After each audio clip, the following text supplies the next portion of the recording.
ఈరోజు పరిశుద్ధ గ్రంథంలో నుంచి లూకా సువార్త 4వ అధ్యాయం 12వ వాక్యాన్ని మనం చదువుకుందాం. లూకా సువార్త 4వ అధ్యాయం 12వ వాక్యం. అందుకు యేసు, నీ దేవుడైన ప్రభువును శోధింపవలదు అని చెప్పబడి ఉన్నదని వారికి ప్రత్యుత్తరం ఇచ్చెను. చూడండి, సాతానుడు పలుసార్లు పలుమార్లు పలు విధాలుగా యేసు స్వామిని శోధిస్తూ ఉన్నాడు. ఒకసారి నాకు నమస్కారం చేయి, ఈ రాజ్యాలన్నీ నీకు ఇచ్చేస్తాను. ఇంకోసారి ఆకలిగా ఉన్నావు కదా, ఈ రాళ్ళను రొట్టెలుగా మార్చు.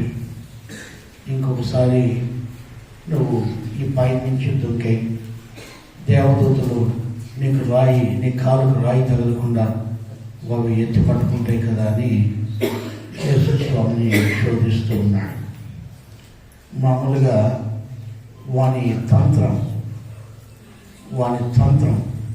ఏంటంటే యేసు స్వామిని శోధించుతూ ఈ లోకంలో మనుషులను శోధిస్తూ ఉన్నాడు. హవ్వ కాటి నుంచి యేసయ్య దగ్గర నుండి మన వరకు కూడా వాడు మనల్ని శోధిస్తూనే ఉంటాడు. మనల్ని శోధిస్తూ ఉంటాడు. ఏ చిన్న అవకాశం దొరికినా దేవునికి విరోధముగా, వాక్యానికి విరోధముగా, సంఘానికి విరోధముగా మనకు ఆలోచనలు ఇస్తూ ఉంటాడు. వింటున్నారా మీరు? వాక్యం వింటున్నారా? చెడు ఆలోచనలు వాడు మనకిస్తూనే ఉంటాడు. చెడు తలంపులు వాడు మనకిస్తూనే ఉంటాడు. కాబట్టి సాతానుడు యేసు స్వామి దగ్గరికి వచ్చి వాడు శోధిస్తూనే ఉన్నాడు. పలు విధాలుగా ముమ్మారు యేసయ్యను శోధిస్తున్నాడు. ఒకటి ఆహారం దగ్గర, 2 పదవి వ్యామోహం దగ్గర, 3 దేవుని శక్తి ముందర వాడు నానా రకాలుగా ఏ వ్యక్తికి ఎలాంటి శోధన ఇయ్యాలనో అలాంటి శోధనలు కల్పిస్తూ ఉంటాడు. కొన్ని ఉదాహరణలు నేను మీకు చెప్తాను. యోసేపు అనే ఒక యవ్వనస్తుని దగ్గరికి ఒక స్త్రీని పంపించాడు. ఎవరు? సాతానుడే. శోధన.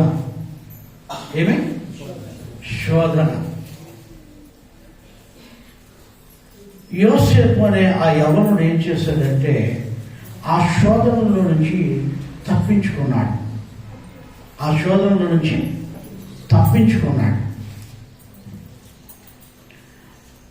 సాతానుడు మనల్ని శోధిస్తూనే ఉంటాడు. ఏదో ఒక రూపంలో నీ బలహీనత ఎక్కడ ఉంటుందో అక్కడ శోధన ఉంటుంది. నీవు ఎక్కడ బలహీనుడో అక్కడే శోధన ప్రారంభిస్తాడు సాతానుడు. యేసు స్వామి దగ్గరికి వచ్చి బలమైన శోధనలు పెట్టాడు. యేసు స్వామి వాడిని ఎలాగ ఎదుర్కోగలిగాడంటే వాక్యాన్ని బట్టి ఎదుర్కోగలిగాడు. హల్లెలూయా. వాక్యమును బట్టి మాత్రమే సాతానుడిని యేసు స్వామి ఎదుర్కోగలిగాడు.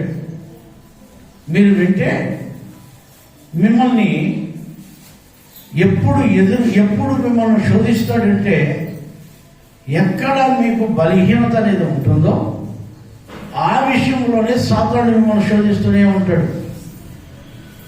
యేసు స్వామికి అన్ని విషయాల్లో బలవంతుడే ఆయన. కానీ నరులైన మనము ఏదో ఒక విషయంలో బలహీనమై ఉంటాం. అక్కడ సాతానుడు నీకు శోధన ఎతకచ్చి పెడతాడు. అక్కడ ఓడిపోయావనుకో నీకు పరలోక రాజ్యం దొరకదు. అది వాడి సంతోషం. ఏ విధము చేతనైనా నీకు పరలోక రాజ్యం రానియకూడదు. అది ఏ విధము చేతనైనా మీకు పరలోక రాజ్యం లేకుండా చేయాలి. అది వాడి ప్లాన్. మీరు చూడండి, సాక్ష్యాలు అందరూ విన్నారు కదా. ఏమేమి సాక్ష్యాలు విన్నారో నాకైతే తెలియదు. మీకు ఒక సాక్ష్యం చెప్తా. ఈరోజు చెప్పిన వాళ్ళ సాక్ష్యాలు. డాక్టర్ చెప్పాడంట వంగకూడదంట, సరికి పోకూడదంట, నిలబడకూడదంట, ఏం చేయకూడదంట. నువ్వు ఇంట్లోనే దుప్పటి కప్పుకొని ఆదివారం గుడికి కూడా పోకూడదు. దుప్పటి కప్పుకొని గట్టిగా ముసుగేసుకొని ఇంట్లో శుద్ధంగా తినేసి ఇంట్లోనే ఉండు. ఏమ్మా అసలు ఈ చలికి అస్సలు పోకూడదు. నువ్వు నీకేంటి హార్ట్ ప్రాబ్లం. ఏం ప్రాబ్లం? Heart problem. నువ్వు అస్సలు పోకూడదు బయట. ఎట్లా? నువ్వు చలికి పోయినావంటే మళ్ళీ ఇంటికి రావు. నువ్వు ఇంటికి రావు. కాబట్టి నువ్వేం చేయాలంటే శుద్ధంగా మందులు వేసుకో, శుద్ధంగా కడుపు నిండా తిను, శుద్ధంగా తలుపు వేసుకొని దుప్పటి ఒకటి కప్పుకొని గమ్మను పడుకో. ఏమి శోధన నీకు వచ్చింది? ఇప్పుడు చెప్పు. 3 హోల్స్, 3 రంధ్రాలు అవేమైపోయాయంట, మూసుకుపోయినాయంట. రక్తం సరిగ్గా నీకు ప్రసవించడం లేదు. ఆ రక్తం మీకు సరిగ్గా పోవడం లేదు గుండెలకి.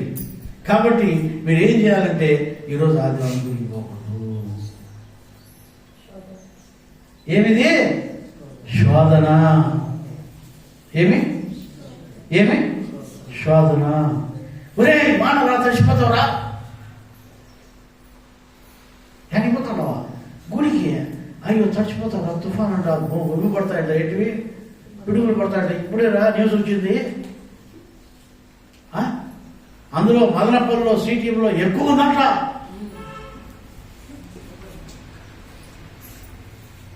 ఏముందంట? ఎక్కువ ఉందంట. ఏమిది? శోధన. నిన్ను శోధించినప్పుడు నువ్వు ఓడిపోతున్నావు.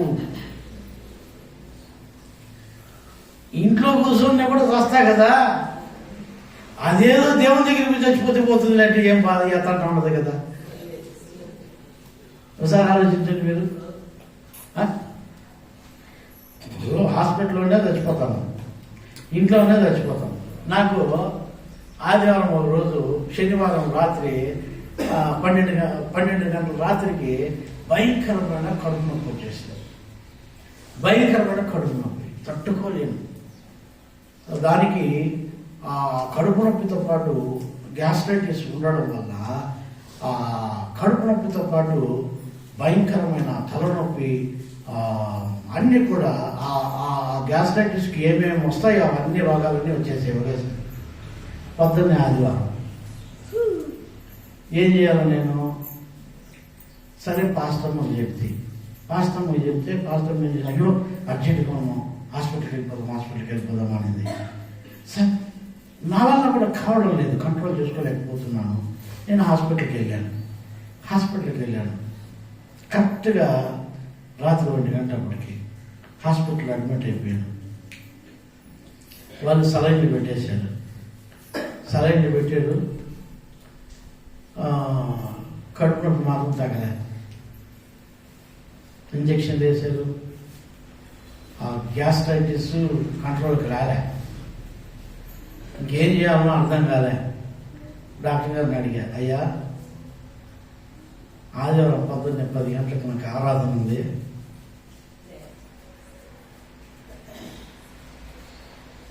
ఆరాధనకు పోయేసి రావాలా? పొద్దున్నే పోయి ఆరాధన చూసుకొని మళ్ళీ వచ్చి అడ్మిట్ అవుతానని చెప్పాను. ఈ పరిస్థితుల్లో నువ్వు అసలు కదిలేదానికి లేదు. నువ్వు ఆరాధన అంటున్నావు, ఏమంటున్నావు? అసలు నీ పరిస్థితి ఎట్లా ఉందో తెలుసా? ఇప్పుడు చాలా క్లిష్ట పరిస్థితి ఉంది, నువ్వు పోకూడదు, 3 రోజులు అడ్మిషన్ ఉండాలి. సార్ నువ్వు పంపించినా పోతా, నువ్వు పంపించిపోయినా వెళ్ళిపోతా. నువ్వు పంపిస్తే పోయి మళ్ళీ వచ్చి అడ్మిట్ అవుతా, నువ్వు పంపించకపోతే ఎస్కేప్ అయిపోతా. మీరే చెప్పండి సార్ ఎంత చేయాలో. ఆయన చెప్తే వాళ్ళ సిస్టర్కి చెప్పేసి పెట్టాడు, పాపం పంపించండి. నేను ఎందుకు ఈరోజు మీకు చెప్తున్నానంటే, శోధకుడు మనల్ని ఏదో ఒక రూపంలో శోధిస్తూ ఉంటాడు. ఒక ఆదివారం శోధనలు మాకు చాలా రకాలుగా వచ్చాయి. వాటన్నింటినీ కూడా మేము జయించగలిగాం దేవుని ఆత్మతో, దేవుని వాక్యంతో. అయితే ఒక ఆదివారం వచ్చి ఏం చేసేదంటే, నాకు తెల్లారితో 8 గంటలకు నాకు ఒక ఫోన్ కాల్ వచ్చింది. ఏమంటే, మీ మామ చచ్చిపోయినాడు, బిన్నే వచ్చేయండి. ఆదివారం ఆరాధన, మనకి ఆదివారం ఆరాధన. ఏం చేయాలా? మామ చచ్చిపోయినట్టు పోవాలా, మీకు వాక్యం చెప్పాలా? దేవుడు ఒకే మాట అన్నాడు, మృతులను పాతి పెట్టుకుంటూ మృతులు సిద్ధంగా ఉన్నాయి, నువ్వు నన్ను వెంబడించు అని. నువ్వు నన్ను వెంబడించు. మా మామ వాయినికి ఎట్లా బుద్ధి పుట్టించినాడేమో కానీ నా దగ్గరికి వచ్చి స్వయాన, నాయనా పెద్ద ఆయన, చాలా వయసు కలిగినవాడు, నేను పెద్దవాళ్ళు గౌరవించేది ఫస్ట్ నా తల్లిదండ్రులు గౌరవించాను, కానీ ఆ తల్లిదండ్రులకి కంటే ఎక్కువ మా మామగారిని గౌరవించాడు. ఎందుకంటే ఆయన సంస్కారం కలిగిన వ్యక్తి. హల్లెలూయా. ఏం కలిగిన వ్యక్తి? సంస్కారం కలిగిన వ్యక్తి. కాబట్టి అందరికంటే ఎక్కువ ఆయన గౌరవించాను. ఆయన ఒక రోజు నా దగ్గరికి వచ్చి, బతికున్నప్పుడు వచ్చి ఇక్కడికే, నాయన ఒక మాట చెప్తాను వింటావా అన్నాడు. ఏమో చెప్పండి అన్నా. మంచి సలహాదారుడు కూడా నాకు. ఆయన చాలా మంచి మంచి ఆలోచనలు ఇచ్చాడు నాకు. అయితే కూడా నేను ఒక మాట చెప్పాడు. ఏమిటంటే, నేను చనిపోయినాను అని వెంటనే 1 నిమిషం కూడా ఆలస్యం చేయకుండా బయలుదేరి వచ్చేయండి నాయన అన్నాడు ముందే నాకు. అంటే వీళ్ళందరూ కూడా ఏం చేస్తారో ఆయన తెలిసిపోయిందేమో. అందుకని నేను చనిపోయినా ఎప్పుడైతే చెప్తారో అప్పుడే బయలుదేరి వచ్చేయండి నాయన అని చెప్పాడు నాకు బతికినప్పుడే. ఆయన మాట గుర్తొస్తుంది ఒక పక్క, ఈయన దేవుని మాట గుర్తొస్తుంది. ఏం చేయాలి నేను? ఎట్లయితే ఏం లేదని చెప్పి దేవుని వాక్యానికి వచ్చి దేవుని మాటకి లోబడి సాతాను దుఃఖం నిలబడుకున్నాడు ముందర. సుస్కరాయిగా అయిపోతుంది నీ కథ అని. సుస్కరాయిగా నీ కథ అంటాడు. సరేలే అని చెప్పి నేను మంచిగా వాక్యం చెప్పేసి 1 గంటకి ఇక్కడ కాలు ఎత్తుకొని నేరుగా వెళ్ళిపోయాం. నేను భాస్కమ్మ, కిరణ్ వెళ్ళిపోయాం. వెళ్ళిపోతే వాళ్ళు 2:30 మేము అక్కడ ఉన్నామండి. 2:30 అక్కడ ఉన్నాము. వాళ్ళ దేవుడే గొప్పోడు, వాళ్ళకు తండ్రి గొప్ప కాదని చెప్పి వాళ్ళు పాతి పెట్టేసి వచ్చి స్నానాలు కూడా చేసేసారు. సరే మేము పోయే కొద్దికి స్నానాలు కూడా చేసేసారు. అప్పుడు అంటారు, మీ దేవుడే కదా మీకు గొప్ప, అమ్మ నాయన గొప్ప కాదు కదా అన్నారు. మృతులను పాటి పెట్టుకుంటూ మృతులు సిద్ధముగా ఉన్నాయి. కాబట్టి ఆయన అప్పు వేస్తాను, అయినా మీకు ఒక దండం అని చెప్పి ఒక దండం పెట్టేసి మళ్ళా కాళ్ళ ఇంటికి వచ్చేసాడు. సాతానుడు మనల్ని పలు రీతిగా శోధిస్తాడు. స్త్రీ ద్వారా కానీ, పురుషుని ద్వారా కానీ, డబ్బు ద్వారా కానీ, పదవుల ద్వారా కానీ మనల్ని శోధిస్తాడు. పలు విధములుగా శోధిస్తాడు. అప్పుడు మనము యోసేపు లాగా ఎస్కేప్ అయ్యేది నేర్చుకోవాలి. యేసయ్య లాగా వాక్యమును జ్ఞాపకము చేసుకోవాలి. దేవుణ్ణి మనం శోధనలో పడి దేవుణ్ణి శోధించకూడదు. దేవుణ్ణి శోధించకూడదు. నీ దేవుడైన నీ ప్రభువును శోధింపవలదు అని యేసు స్వామి వాడికి అనగా సాతానునికి చెప్తున్నాడు. అంటే మనం శోధించకూడదు దేవుణ్ణి. ప్రభా ఈ పని నేను చేస్తా ప్రభా, ఏమన్నా అనుకో ప్రభా, ప్రభా నా బాధ నీకు తెలుసు ప్రభా. ఇదంతా శోధనలే, దేవుని శోధించేది. ఇదంతా దేవుని శోధించేది. ప్రభా సస్తే నీకు స్వామయ్య నీకు స్వాతంత్రం, బతికిస్తే నీకు స్వాతంత్రం అంటే ఏది ఉండదు. దేవునిలో మీరు జీవించండి, అప్పుడు దేవుడు మిమ్మల్ని ఆశీర్వదిస్తాడు. శోధకుడు మనల్ని శోధించేటప్పుడు మనము జాగ్రత్తగా దేవుని వాక్యాన్ని జ్ఞాపకము చేసుకోవాలి. హల్లెలూయా. దేవుని వాక్యాన్ని. ఒక స్త్రీ వచ్చి యోసేపును తొందర పెడుతూ ఉంది. అప్పుడు యోసేపు దేవుని యొక్క వాక్యాన్ని జ్ఞాపకం చేసుకొని అక్కడి నుంచి దూరం వెళ్ళిపోతున్నాడు. అక్కడి నుంచి తప్పించుకుంటున్నాడు. దేవుని శోధించాడు. ప్రభా నీకు ఇష్టమైతేనే కదా ఆమెను పంపించావు, లేదంటే నువ్వు ఆమెను ఆన్ని ఆపేసింది కదా, ఇది నీ చిత్తమే. ఒకడు తాగేసి కాలంలో పడిపోయి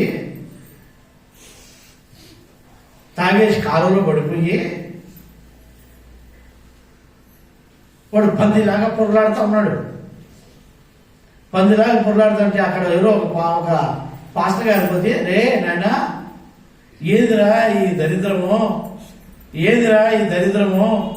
ఏదిరా పందిలాగా బురదలో పొరలాడుతున్నావు, కుచ్చల కాలంలో పొరలాడుతున్నావు, ఏదిరా నీ బతుకంటే, నేను ఏమై ఉన్నానో అది దేవుని చిత్తమై ఉన్నది నీకు తెలుసా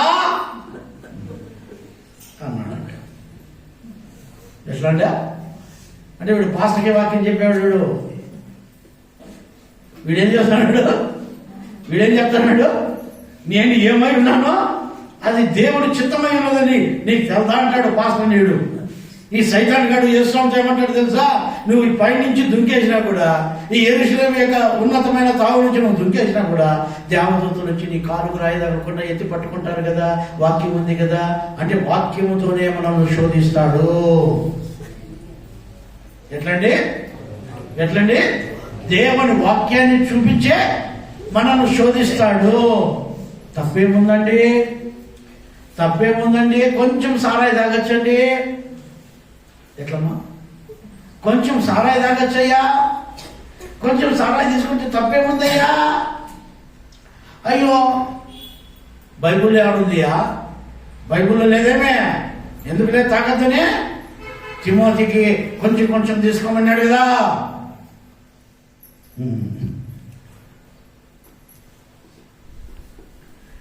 తిమోతికి కొంచెం తీసుకోమన్నాడు కదా, అందుకే మేము బాటలు తీసుకుంటాం.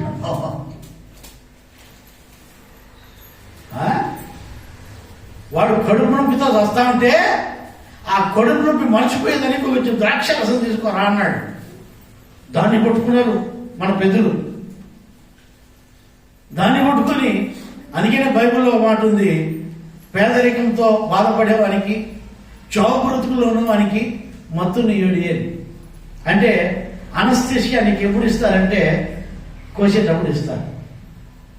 అర్థమైందా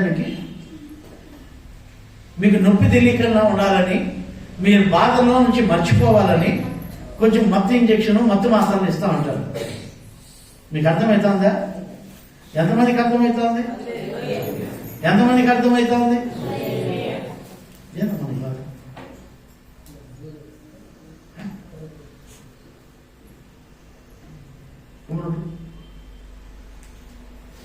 మీరు ఆలోచించండి, ఎంతమంది ఇలాంటి జీవితాలు ఉన్నారు. వాడి బాధ మర్చిపోవడానికి, వాడి మరణం మర్చిపోవడానికి వాడు ఆ మత్తుని ఇవ్వమని బైబిల్లో రాసి పెట్టాడు. వాడి మరణ వేదన మర్చిపోవడానికి ఆ మత్తుని ఇవ్వమన్నాడు. నువ్వు తాగేసి సరికి ఒక్క కొనుక్కోమని కాదు, కాలంలో బురద కాలంలో ఆ డ్రైనేజీలో నిన్ను కొనుక్కోమని కాదు అక్కడ రాసింది. అర్థం చేసుకోవాలి. పెడర్థాలు పెట్టుకుంటే పోతారు నరకానికి. సాధారణ ఏం చూపిస్తున్నాడు? దేవదూతలు నీకు రాయి తగలకుండా నిన్ను పట్టుకుంటారని బైబిల్లో రాసింది కదా. నువ్వు ఇంత ఎత్తు నుంచి దుఃఖంట్లయితే దేవదూతలు పట్టుకుంటారు కదా. దుఃఖమని రాయలేదా దేవుడు? పైనుంచి దుఃఖినా నా దూతలు పంపిస్తాడా? ఎప్పుడన్నా జారి పడిపోతే పట్టుకుంటారు నిన్ను. మీకు అర్థమవుతుందా? అర్థమవుతుందా లేదా? ఇప్పుడు ఆ కాళీ సుగుణమ్మ తమిళనాడులో రైలు కిందకి వెళ్ళిపోయింది. ప్లాట్ఫామ్ పై నుంచి ఎవరో ఒకరు కలవమని లేక అక్కడ పక్కన పెట్టారు. ఆడ చూస్తే ఎవరు లేరంట. ఆయన చెప్తుంది, యేసు స్వామి నన్ను పక్కకి లాగాడు సార్ అని. లేకపోతే అక్కడ తుకడాలు అయిపోతుంది. ఆయన తుకడాలు అయిపోయేదానికి రైలు పట్టాలు పెట్టి కొనుక్కునేది అనుకో, అప్పుడు దేవదూత వచ్చి పక్కన పెడుతుంది. కాలు జారిపి పడిపోయింది కాబట్టి దేవదూత వచ్చి పక్కన పెట్టింది. మీకు అర్థమవుతుందా? లేదులే అని చెప్పి దేవదూత వచ్చి నన్ను ఎత్తుతుంది, లేకపోతే యేసు స్వామి వచ్చి నన్ను పక్కన పెడతానండి. నువ్వు నేరుగా పోయి కొనుక్కో.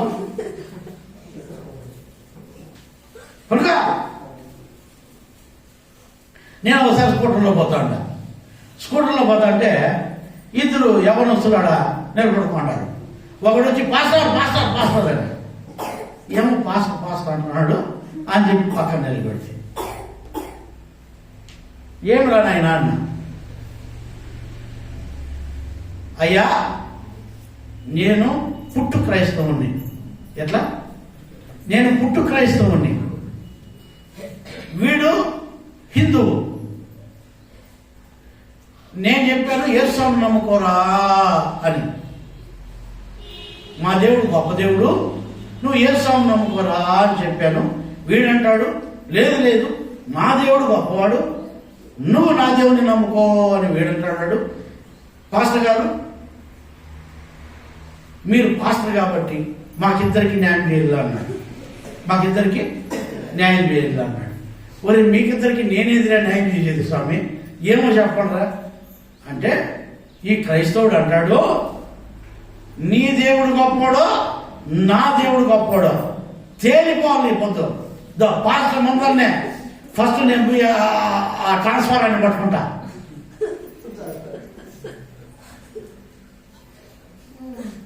ఏం చేస్తా? ట్రాన్స్ఫర్ అని పట్టుకుంటా. నా దేవుడు నన్ను కాపాడుతాడు, నాకు ఆ విశ్వాసం ఉంది అని ఈ పుట్టు క్రైస్తవుడు చెప్తాడు. వాడేమంటాడు? సరే నువ్వు పట్టుకురా ఫస్ట్, మళ్ళా నేను పట్టుకుంటా, నా దేవుడు కాపాడుతాడు వాడు అంటాడు. ఒరే నాయన కొంతసేపు ఉన్నారా, ఎందుకంటే నాకు ఇప్పుడు అర్థమైపోయింది వాళ్ళిద్దరు ఫుల్గా తాగేసారు. నేను అట్లా వెళ్ళిపోతా, మొదలు పట్టుకోండి.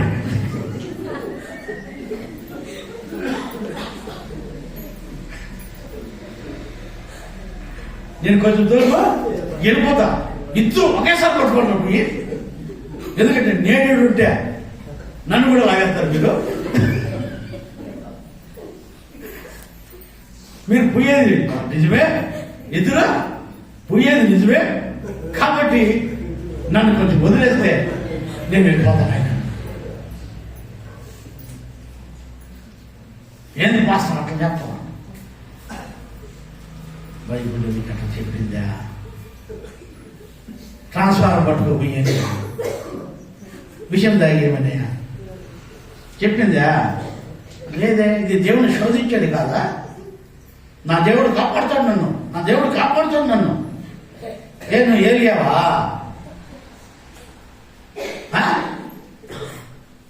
ఆ రోజులకు సరిపోయిందండి అది. ఇది కృపాయుగం. దేవుణ్ణి శోధించకూడదు మనం ఏ ఒక్క విషయంలో కూడా. తీరమారా ఇట్లా సవాళ్ళు చేస్తారా? క్రిస్మస్కి పట్టు చీర తేలేదనుకో, ఏమో అనుకుంటే దేవుడు ఇస్తాడేమని, ఏమి రాలా దేవుడు సరిలే. క్రిస్మస్ ఖచ్చితంగా పట్టు చీర కొన్ని ఊరంతా చెప్పే ఉంటుంది, ఆ చుట్టుపక్కల అంతా చెప్పే ఉంటుంది.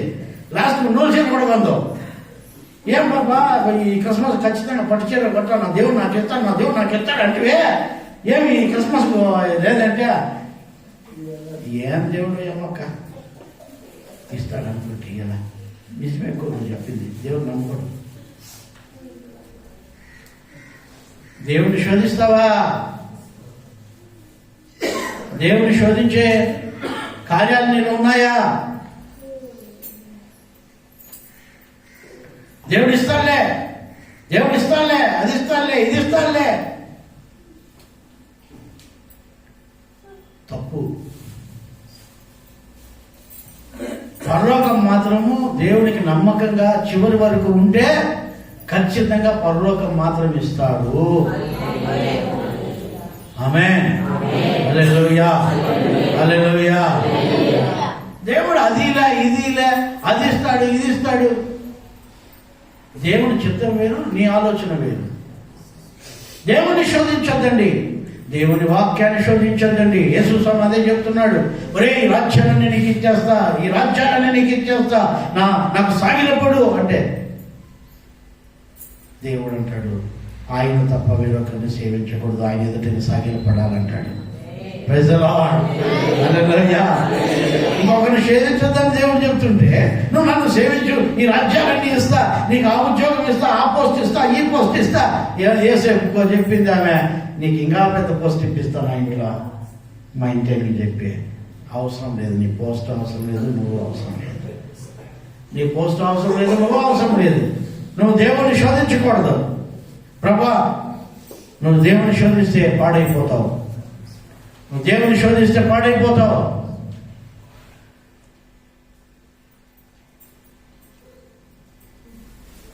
దేవుని వాక్యం వినాలి. సంసోను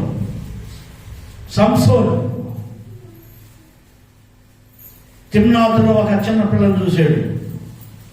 ఒక పిల్లను చూసి నాకు ఎతకొచ్చి ఆ పిల్లను నాకు భార్యగా అయ్యండి అని అమ్మ నాయనకి చెప్పాడు.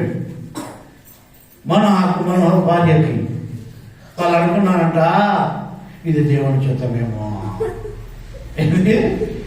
ఏది ఇది దేవుని చిత్తమేమో అనుకున్నారంట. తీరా మనం చూస్తే అది దేవుని చిత్తం కాదు. అర్థమైందా మీకు? అది దేవుని చిత్తం కాదు, ఇది వీళ్ళ చిత్తం. మనోహ భార్య అనుకున్నారంట, ఇది దేవుని చిత్తమేమో, అందుకనే దేవుడు ఇట్లా ప్రేరేపిస్తున్నాడేమో నా కొడుకును అని ఆ తిమ్నాథ్కి వీళ్ళు కూడా కట్టకట్టుకొని పోయి ఆ తిమ్నాథ్లో ఉన్న చిన్న బొమ్మని తెచ్చేదానికి పోయారు. లాస్ట్కు బలాఢ్యుడైన ఒక న్యాయాధిపతి, ఇశ్రాయేలుకు రక్షకుడిగా పుట్టిన సంసోను చనిపోవాల్సిన పరిస్థితి వచ్చింది. దేవుణ్ణి నిందిస్తావా? దేవుని తప్పందామా? నువ్వు చేసేది పొరపాటు ప్రభువా అందామా? దేవుణ్ణి శోధిస్తావా? నువ్వు తీసుకున్న నిర్ణయం తప్పుడు నిర్ణయం, నువ్వు ఆలోచించిన ఆలోచన విధానం మంచిది కాదు. అందుకనే యేసుస్వామి అంటున్నాడు, యేసుస్వామికి ఒక ఆలోచన ఇస్తున్నాడు వీడు సాతానుడు, ఈ రాజ్యాలన్నీ నీకు ఇస్తా, నాకు సాగిలపడు అని. నువ్వు ఆకలి కొన్నావు కదా, ఈ రాయిని రొట్టెగా చేసుకో అని. అది విరుద్ధం. దేవుడు అంటాడు, నాయనా, మనుషుడు రొట్టె వల్ల కానీ బతకడు, కానీ దేవుని నోటి మాట నుంచి వచ్చే ప్రతి మాట వల్ల బ్రతుకుతాడు అంటున్నాడు. Praise the Lord. Hallelujah, hallelujah. దేవుని మాటను పట్టుకుని మనము ముందుకు సాగాలి, కానీ సాతాను యొక్క ప్రేరేపణను మనం తీసుకొని దేవుణ్ణి శోధించడానికి పూనుకోకూడదు. దేవుణ్ణి శోధించడానికి పూనుకోకూడదు. అవును ప్రభువా, నేను వీళ్ళ ముందర జయం పొందాలి, నేను ఇలాగ తీర్మానం చేశాను, నువ్వు ఇలాగ చేస్తే వీళ్ళందరూ సిగ్గుపడాలి, నువ్వు ఇలాగ చేయి.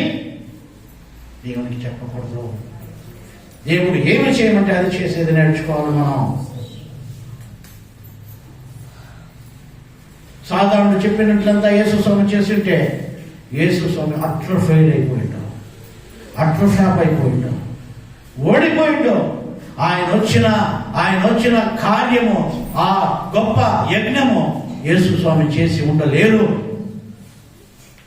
ఈ భూమి పైన నువ్వు దేవుని యజ్ఞం చేయాలంటే, నువ్వు దేవునికి సాక్షిగా ఉండాలంటే దేవుని వాక్యానుసారంగా నడవాలి. దేవుణ్ణి శోధించకూడదు. ప్రభా, దీని ద్వారా నువ్వు మహిమ పొందుతావు నాయనా, దీని ద్వారా నువ్వు మహిమ పొందాను. మనోహ భార్య కలిసి అనుకున్నారు ఇది దేవుని చిత్తమేనేమో.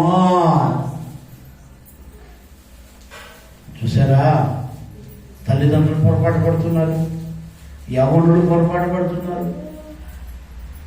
దేవుని శోధించేవారు మారుతున్నాం. దేవుని శోధించేవాడు ఎప్పుడు క్లిక్ అవ్వలేడు. దేవుని శోధించే వాళ్ళు ఎప్పుడూ ఆశీర్వదింపబడలేరు. దేవునికి లోబడే వాళ్ళే ఆశీర్వదింపబడతారు. ఆమేన్, హల్లెలూయా, హల్లెలూయా. సాతానుడు చెప్పే ప్రతి మాటకు దేవుని శోధించకూడదు. ద్వితీయోపదేశకాండం 6వ అధ్యాయం 16వ వాక్యం. ద్వితీయోపదేశకాండం 6వ అధ్యాయం 16వ వాక్యం.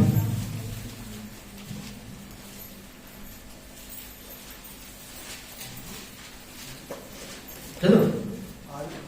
6:16. మీరు మస్సాలో మీ దేవుడైన యెహోవాను శోధించినట్లు మీరు దేవుణ్ణి శోధించారు. ఎక్కడ? మస్సాలో దేవుణ్ణి శోధించారు ఇశ్రాయేలీయులందరూ. ఎట్లా శోధించారు? నానా రకాల విధాలుగా శోధించారు. ఇంకా మీరు మస్సాలో మీ దేవుడైన యెహోవాను శోధించినట్లు ఆయనను శోధింపకూడదు. ఆయనను శోధించకూడదు. మనం మీ దేవుడైన యెహోవా ఆజ్ఞలను ఏంటంట? మీ దేవుడైన యెహోవా ఆజ్ఞలను అనగా ఆయన నీకు నియమించిన శాసనములను కట్టడలను జాగ్రత్తగా ఆచరించాలంతే. దాన్ని ఆచరించాలంతే. దేవుడు ఏం చెప్పాడు అది చేసుకుంటా పోవాలి అంతే. ఇంకా దేవునికి రివర్స్ గా చెప్పకూడదు. ఏది ఎందుకు ప్రభువా ఇట్లా చేస్తావు నువ్వు, ఎందుకు ప్రభువా నాకు నా జీవితంలో ఇట్లా చేసి అనకూడదు. ఒకవేళ సాతానుడు చెప్పినట్టు యేసయ్య చేసి ఉండింటే ఎంత నాశనం అయిపోయింది. అది యేసయ్య చేయలే. దేవుడు చెప్పింది మాత్రమే నేను చేస్తాను, నువ్వు చెప్పింది నేను చేయను రా అన్నాడు. ఖచ్చితంగా అంతేనా? దేవుడు శోధించలే. నీ దేవుడని యెహోవాను నువ్వు శోధించకూడదు అంతే. ఈ రోజుల్లో చీటికి మాటికి దేవుని శోధించడం, ఏ చివరి లేకపోతే దేవుని శోధించడం. ప్రభా, నేను ఇంటికి పోయే లోపల నువ్వు నాకు 10,000 ఇస్తేనే ప్రభా, లేకపోతే నీ బాధ్యత గుడికి రాను స్వామి. నీకు ఎక్కడో చేసుకో, పక్కింటి ద్వారా ఎనకింటి ద్వారా ఎక్కడో చేసుకోలేక 10,000 రావాలి స్వామి. ఇంటికి పోయే లోపల ఏదో ఒకటి అయిపోవాలి ప్రభా. ఆ ఇంటికి పోయిన తర్వాత ఆ మూడు పట్టుకొని ఉతక్కుని వేస్తాడు అనుకో, స్వామి ఇంక నేను గుడికి రా. 10,000 ప్రభు అంటే కొట్టిపిస్తావా?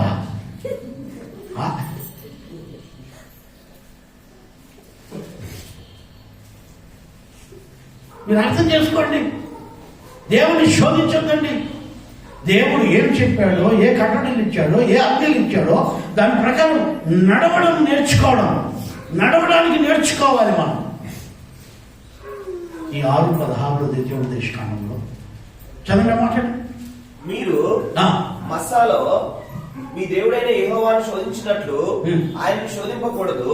మీ దేవుడైన యెహోవా ఆజ్ఞలను అనగా ఆయన నీకు నియమించిన శాసనములను కట్టడలను జాగ్రత్తగా ఆచరింపవలను.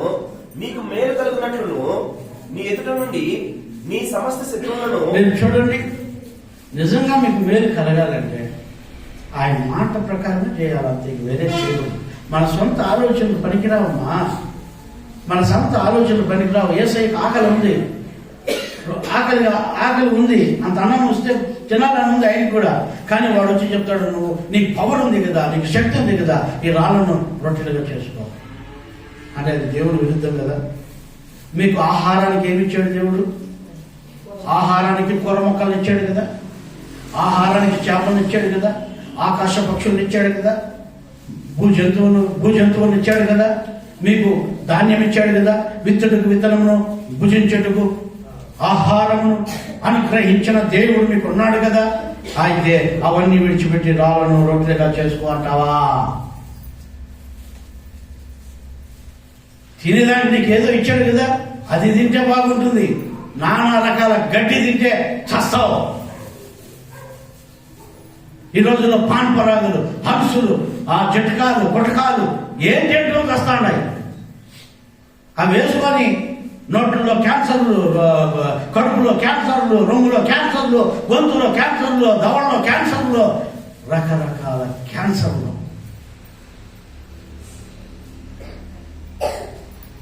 ఆ భుజించుటకు ఆహారం ఇచ్చిన దేవుడు, విత్తుటకు విత్తనం ఇచ్చిన దేవుడు. అవి తినిస్తున్నా అంటే అవి తిని బతకనంటే నేను జనమయ్యా ఇవే తింటాం. అవి ఏమి తినద్దంటే అవే రాళ్ళను రొట్టెలుగా చేసుకొని తింటాం, పానపరాగును ఆహారముగా తింటాం, సారాయిని నీళ్ళ పానముగా తాగుతాం. పద్దెని నిద్ర లేస్తేనే కొంతమంది పండ్లు దోమకనే సారాయి కాదు. కొంతమంది ఒక్క వేసుకొని నిద్రపోరు. పద్దెనే కొద్దికి ఈ పక్క గాలి ఉంటుంది, ఆ పక్క గాలి ఉంటుంది, ఎర్రగా.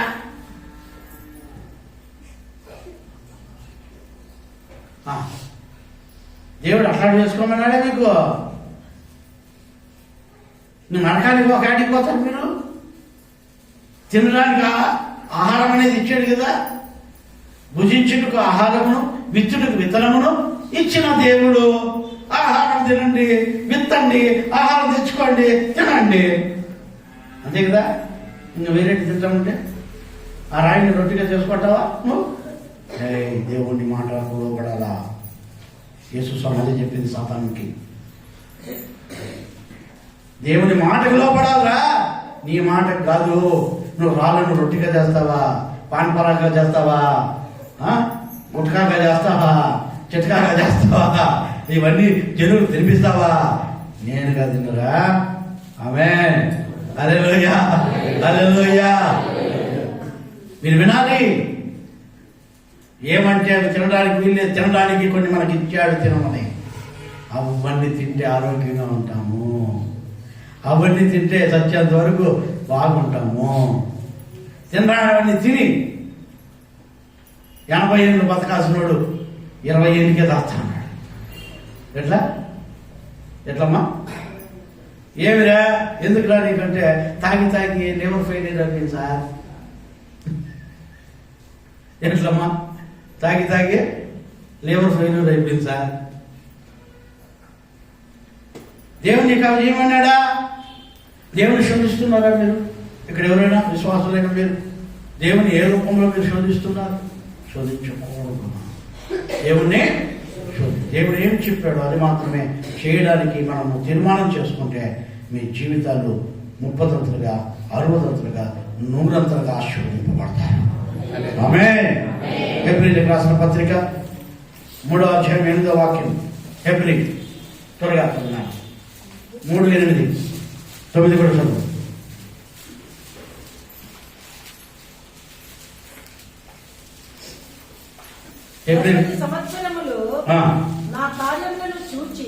ఇన్ని సంవత్సరాలు మీరు నేను చేసిన కార్యాలన్నీ చూసి మీ పితరులు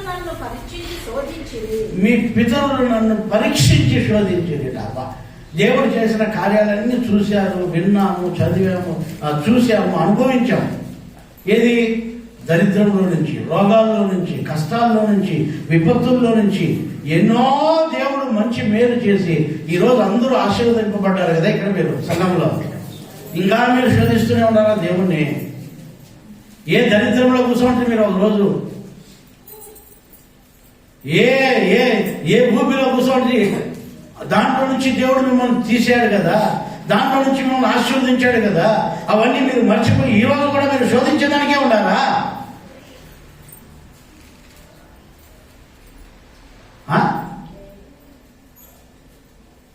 ఆయమ్మూరు ఇల్లు కట్టిందంటే నువ్వు ఇల్లు కట్టాలనా? ఆయమ్మూరు పట్టుచీర కట్టిందంటే నువ్వు పట్టుచీర కట్టాలనా? ఆయన ఎవరో స్కూటర్ కొనుక్కోండి అంటే నువ్వు స్కూటర్ కొనుక్కోవాలా? ఆలోచించండి. మనకెందుకండి? దేవుడు ఏం చెప్పాడు? నీకున్న దాంతో నువ్వు తృప్తి కూడా ఉన్నాడు దేవుడు. దేవుడు నీకు ఏమి ఇచ్చాడు దాంతో తృప్తిగా ఉండు. ఉన్న పెండ్లాంతో తృప్తిగా ఉండలేదు, ఇంకొక పెండ్లాంతో తృప్తిగా ఉండాలని చూస్తాడు.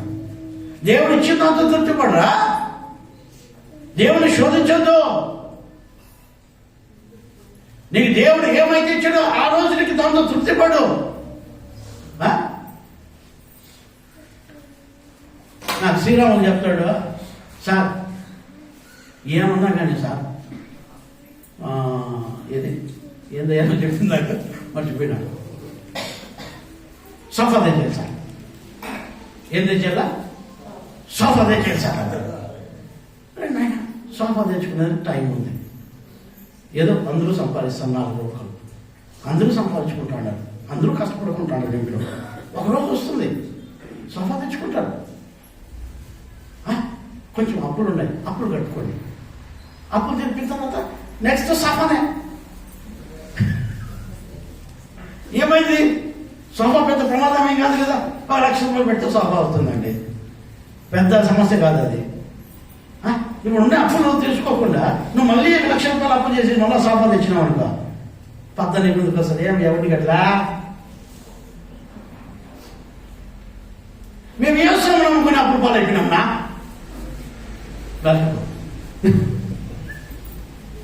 ఎట్లా? ఏ సమయం నమ్ముకొని అప్పులు పాలైపోయినాము? మనశ్శాంతి లేదు నా ఇంట్లో. ఒడ్డు గంట అయిపోతున్నావు, తిట్టినోడు తిడతా ఉన్నాడు. నీకు అంత బాగా రాకపోతే ఏదో ఒకటి రాని. ఒకటి నా ముందు అడుగుతున్నాడు వేరే వాడిని, రే నువ్వు అప్పు కట్టకపోతే నీకు ఒకలేకపోతే నీ పెళ్ళాన్ని చూపించాడు. తప్పు కదా? నువ్వు అప్పు చేసి ఆ మాట అనిపించుకోన్నా? అప్పులు చేయరా మీరు? అవసరమా? ఒకరోజు కిందికి సాపలేనప్పుడు బాగాలే, అప్పుడు బాధపడితే ఇప్పుడు మంచి మంచం పైన పడుకుంటున్నాడు కదా, దాంతో సంతోషించకూడదా? ఆలోచించాలి మీరు. ఒకరోజు మట్టి నేలపైన పడుకునే రోజులు లేవా? సాపు వచ్చిన దానికి సంతోషించకూడదా? ఈరోజు మంచం వచ్చిన దానికి సంతోషించకూడదా? ఈరోజు ఏదో దూది బిడ్డ వచ్చిన దానికి సంతోషించకూడదా?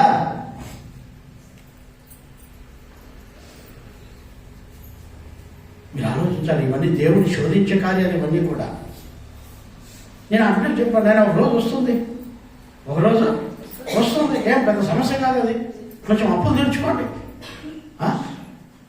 ఈ ఇల్లు కాదు ఆ ఇల్లు, ఆ ఇల్లు కాదు ఇల్లు కాదు ఆ ఇల్లు అని వాడు ఆ ఇంట్లో తిడితే ఆ ఊరు తిడితే ఈ ఊరు తిడితే ఇంకొకటికి అట్లా మారినప్పుడు ఇప్పుడు దేవుడు ఒక ఇల్లు ఇచ్చాడు నీకు.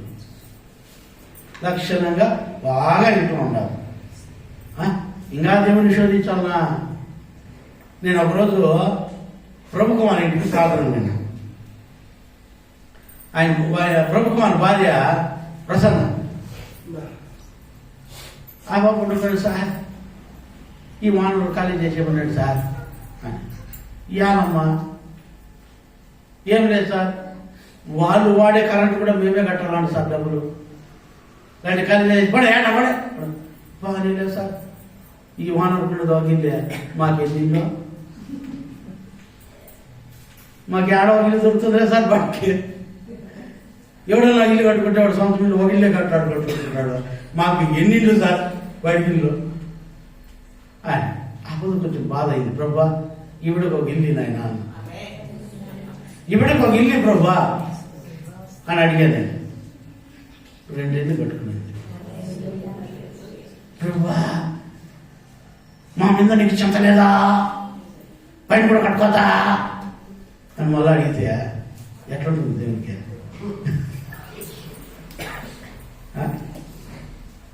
ఎట్లుంటుంది దేవుడు? ఒకవేళ దేవుడి చుట్టూ కట్టుకో,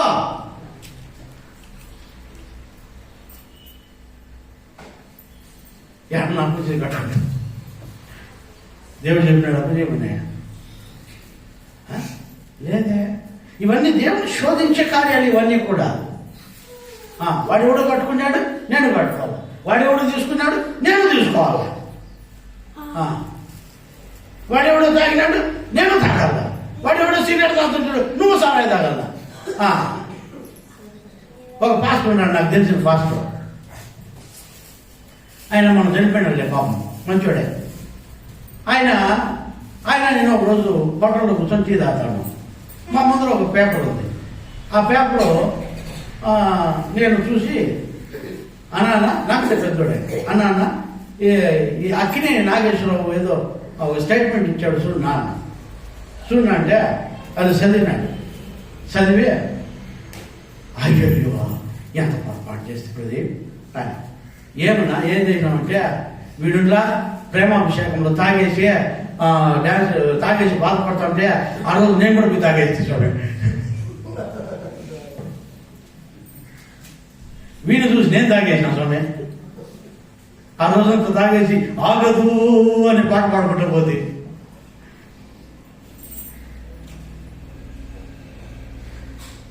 వీడిని చూసి తాగేసిన ఈయన ఇప్పుడు ఏం రాసినాడో తెలుసా అని. ఏం నువ్వే చదువుతున్నా అంటే ఏం రాసినాడో తెలుసా, నేను తాగినట్టు యాక్షన్ చేస్తాను, నీ యాపతి కూడా నా నోట్లో వేసుకోవాలని.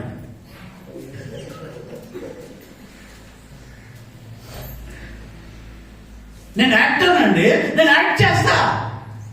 నువ్వు యాక్ట్ చేసిన దానికి నిజంగా తాగేసి వాళ్ళని చూసి వీళ్ళని చూసి నీ జీవితాన్ని పాడు చేసుకుని దేవుణ్ణి శోధించి నరకానికి వెళ్ళద్దు.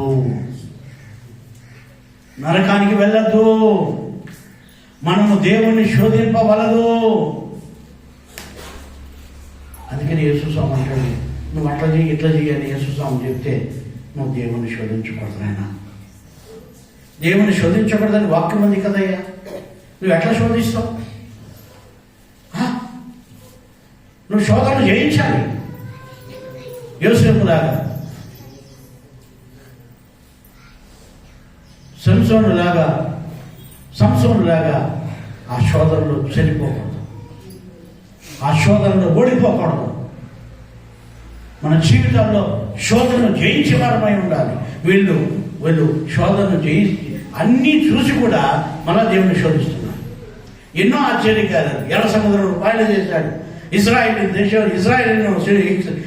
హింసిస్తున్న ఐగుప్తు దేశంలో ఎన్నో అద్భుతాలు చేశాడు, ఎన్నో గొప్ప కార్యాలు చేశాడు. అన్ని చూసి కూడా మళ్ళీ దేవుని శోధించడం ప్రారంభిస్తున్నారు. పెంట కుప్పలు పడిన మనల్ని, పెంట కుప్పలు పడిన నన్ను, పెంట కుప్పలు పడిన నా జీవితాన్ని దేవుడు ఈ స్థితికి తీసుకొని వచ్చాడే. దేవుని శోధించవచ్చా? దేవుని నిందించవచ్చా? దేవుని మహిమపరచాలి.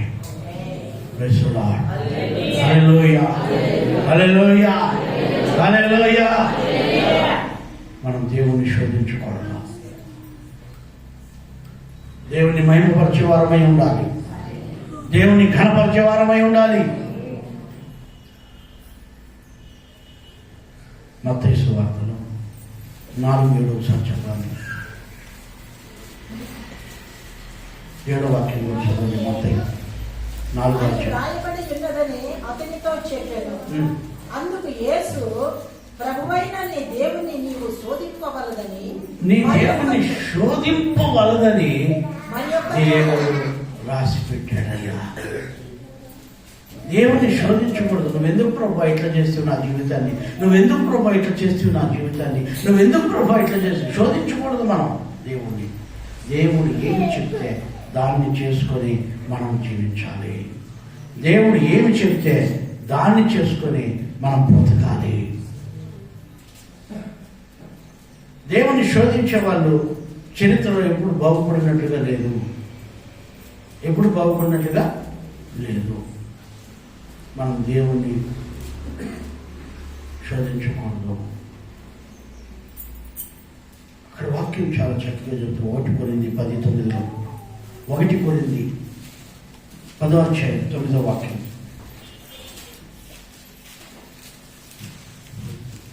మనము ప్రభువును శోధింపక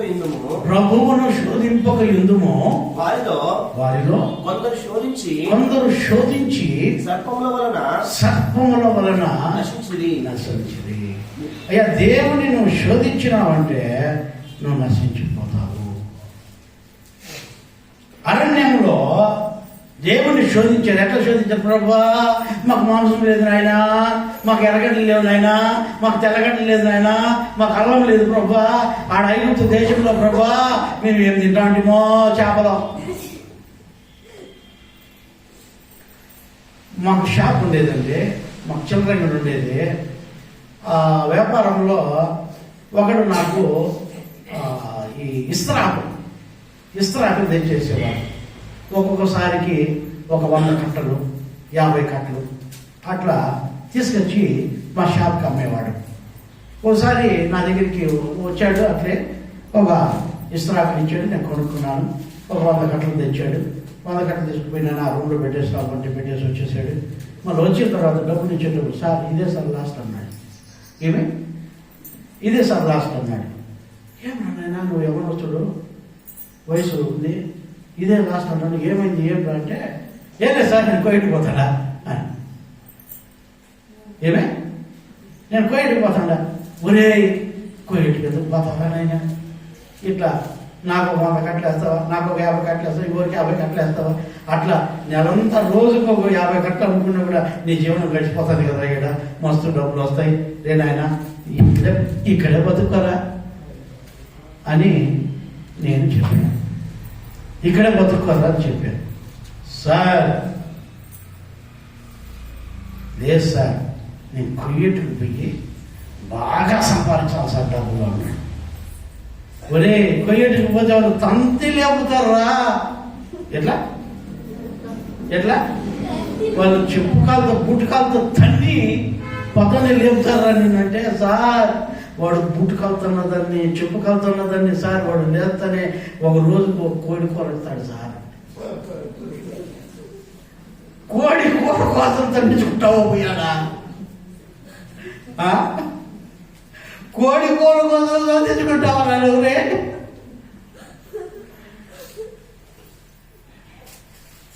ఆశ్చర్యపడ్డాను నేను. ఇలాంటి వాళ్ళందరూ కూడా జీవితాల్లో బాగుపడింది నేను చూడలేదు. అంతే, లాస్ట్ వాడు మళ్ళీ రాలేదు. ఉన్నాడో పోయాడో కూడా తెలియదు నాకు. నేను ఈరోజు మీకు చెప్తున్నాను, బాగా వినండి. హ్యాపీగా స్వతంత్రుడిగా ఒక దగ్గరికి పోతాడు, కొంటాడు, కొంచెం లాభం పెట్టుకుని వేరే వాడికి అమ్ముతాడు. ఇక్కడ స్వేచ్ఛగా బతికేవాడు అక్కడ బానిసగా పోతానంటాడు. నేను ఎందుకు ఈరోజు మీకు చెప్తున్నానంటే, దేవుణ్ణి వాళ్ళు ఏం చేశారంటే ఆయన శోధించి అనేకులు సర్పము కాటుకు బలైపోయారంట. అరణ్యంలో మాకు మాంసం లేదు, మేము ఐగుప్తు దేశంలో ఉన్నప్పుడు తెల్లగడ్డలు తింటా అంటే, ఎర్రగడ్డలు తింటా అంటే, అల్లం తింటా అంటే, జింజర బాగా తింటా అంటే, చేపలు తింటా అంటే, ఇక్కడ ఏమీ లేదు, నోరు సక్కగా ఇదేది ఆ మన్నా తిని తిని తిని తిని తిని తిని మన్నా తిని తిని తిని తిని తిని దేవదూతలు తినే ఆహారం తింటూ ఉంటే వీళ్ళకు మాకు నోరు సభ్యుడైపోయింది. మేము ఐగుప్తు దేశానికి ఒక ఎర్రగడ్డను అందుకుని వస్తాం. ఇది దేవుడిని శోధించేది కాదా? పరలోకంలో దేవదూతలు తినే ఆహారం ఇస్తే వీళ్ళు ఏమంటారు? ఐగుప్తు దేశంలో ఎర్రగడ్డ కదా, వాడు కొట్టినా తిట్టినా, వాడి బిడ్డలు ఎత్తపోయి చెడిపినా, వాని ముందనే వాడిని భార్యను వాడు పట్టుకొని పోయినా ఐగుప్తులో. మీకు అర్థమైందా? వారి బిడ్డను కరకర గొంతులు కోసేసిన ఐగుప్తులు తెల్లగడ్డ కావాలంటే వీడికి, ఐగుప్తులో ఉండే చేపలు కావాలంటే వీడికి.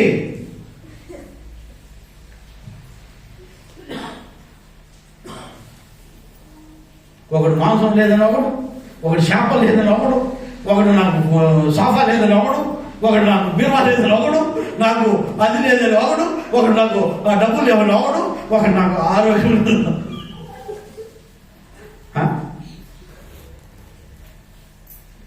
ఏమయ్యా చెప్పండి అయ్యా, శోధిస్తారా? దేవుడిని శోధించేదానికి పుట్టారా?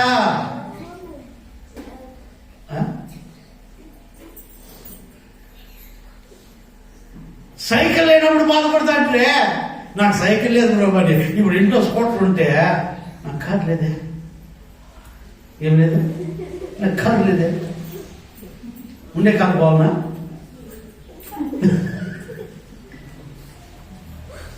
చెప్పండి మీరే, దేవుని శోధిస్తారా? ఆలోచించండి. ఒకరోజు సైకిల్ లేనప్పుడు బాధపడుతుంది, ఒకరోజు ఇంట్లో సాప లేనప్పుడు బాధపడుతుంది, ఇప్పుడు అన్నీ ఇచ్చినా కూడా అది లేదే ఇది లేదని బాధపడతావా? దేవుని శోధిస్తావా?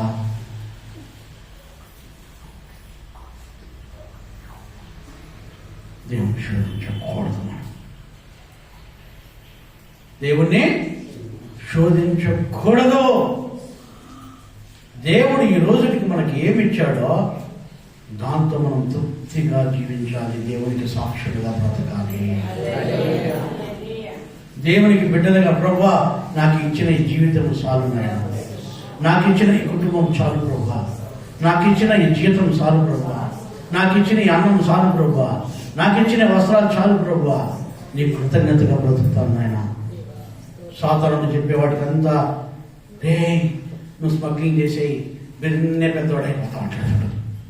ఏమి నువ్వు స్మగ్లింగ్ చేసే బిన్నే పెద్దవాడైపోతావు, రే నువ్వు సారాయి నిలవరా బిన్నే పెద్దవాడైపోతావు, రే నువ్వు ఎర్రసంద్రం వదరా పెద్దవాడైపోతావు, నువ్వు బంగాకమరా పెద్దవాడైపోతావు కదా, సారాయి పుట్టాలని ఇంకా పెద్దవాడైపోతావు. నాకు షాప్ ఉండేదండి. షాప్ మా పెద్దల కాటి నుంచి షాప్ వచ్చింది నాకు. చిన్నప్పటి నుంచి వ్యాపారంలోనే నేను పుట్టి పెరిగాను.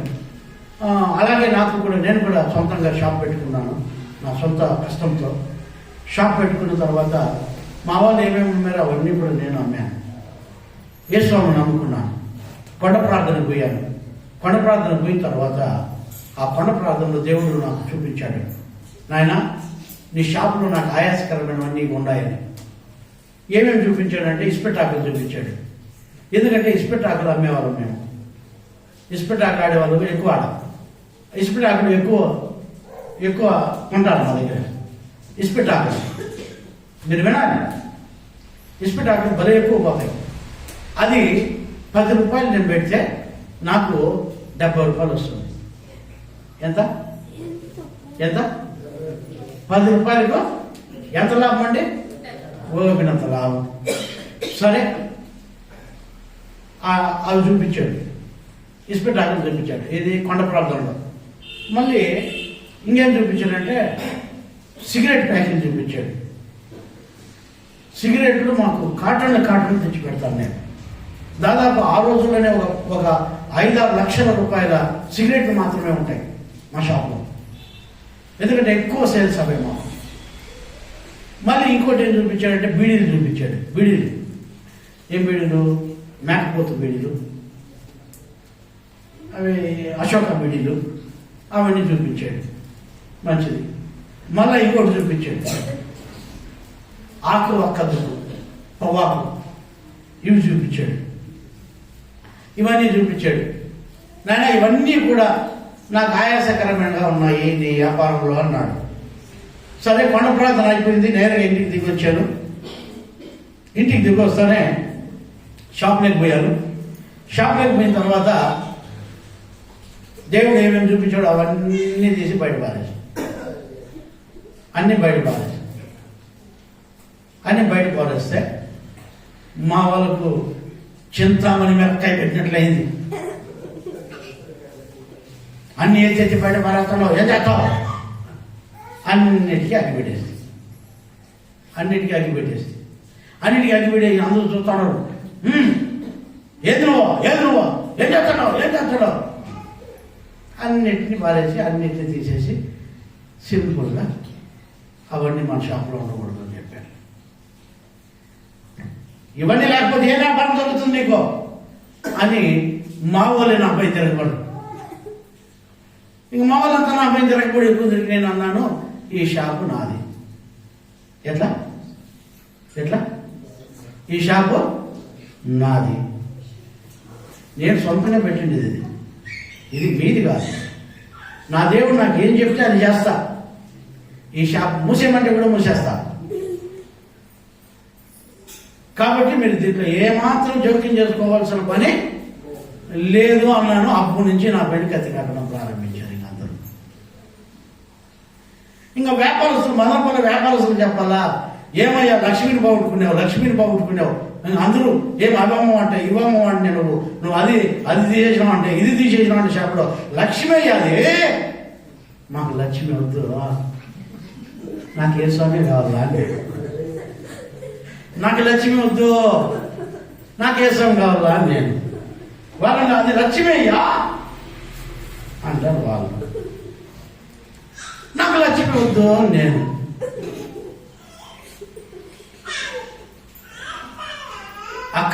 ప్రారంభమైందండి పోరాటాలు. చివరికి నా దేవుని మాటే గెలిచింది. నా దేవుని మాట ప్రకారమే వ్యాపారం చేశాను. అప్పుడుటికి కూడా నాకు ఏది తక్కువ చేయలేదు దేవుడు. హల్లెలూయా, హల్లెలూయా. ఆ రోజుకి కూడా దేవుడు నాకు తక్కువ చేయలేదు. ముందు ఎటువంటి వ్యాపారాలు చేస్తున్నాం, క్వాలిటీ క్వాలిటీ ఈ రెండు మెయింటైన్ చేశాను. షాప్లో చెప్పండి, క్వాలిటీ క్వాంటిటీ ఈ రెండు మెయింటైన్ చేయాలి. అప్పుడు దేవుడు నిన్ను ఆశీర్వదిస్తాడు. అప్పుడు దేవుడు నిన్ను దీవిస్తాడు. శోధించడు. ప్రభువా నాకు వ్యాపారం జరగదే, ఎట్లా ప్రభు తీసేస్తే ఒక చూసేశాడు. ఒక వారానికి, ఒక మంగళవారానికి 3 మూటలు దుక్కేసేవాడిని నేను. అంటే అంగడికి నేను వేసుకుంటానని కాదు, అమ్మేదానికి 3 మూటలు దుక్కు, 10 కేజీలు పొగాకు, మట్టలు, పెద్ద పెద్ద మట్టలు అయిపోయేది. మేకలు తినేట్టు తినేయడమే. నాకు బాగా జరుగుతుంది, బాగా లాభం అవుతుంది. ఎట్లా నా దుక్కంటే పని ఇష్టపడతారు. ఎందుకో కడపలు తీసుకొని పోతారు, పులివెందులు తీసుకొని పోతారు. మీ దుక్కు పని ఉంది. సైతం కాడి ఇవ్వండి. ఈ వ్యాపారం బాగా జరుగుతుంది. సారాయి పట్టాలు అమ్ముకుంటే ఇంకా పని వ్యాపారం అంట. పాన్పరాలు హనుసులతో ఇంకా బాగా వ్యాపారం అంట. అవన్నీ మనం వదిలి పారేయాలా. దేవుని శోధించకూడదు. దేవుడు ఏం చెప్తే అది మాత్రమే చేయాలా. నా వ్యాపారంలో ఎప్పుడు కూడా నేను నష్టపోయింది లేదు, కష్టపడింది లేదు. పెద్ద పెద్ద వ్యాపారస్తులు ఐపీఎస్ చేశారు, కానీ నేను ఎవరికి రుణం లేకుండా ఆ వ్యాపారాన్ని క్లోజ్ చేసి దేవుని సంపూర్ణమైన సేవకు నేను వచ్చాను.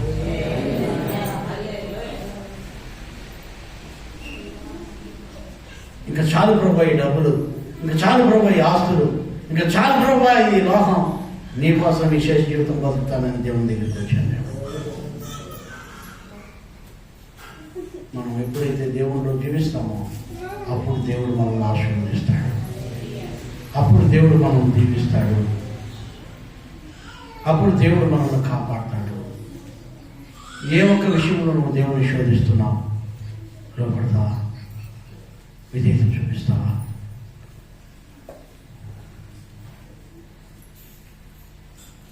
ప్రార్థించుకున్నాం. పరిశుద్ధుడు గల పృథివీలో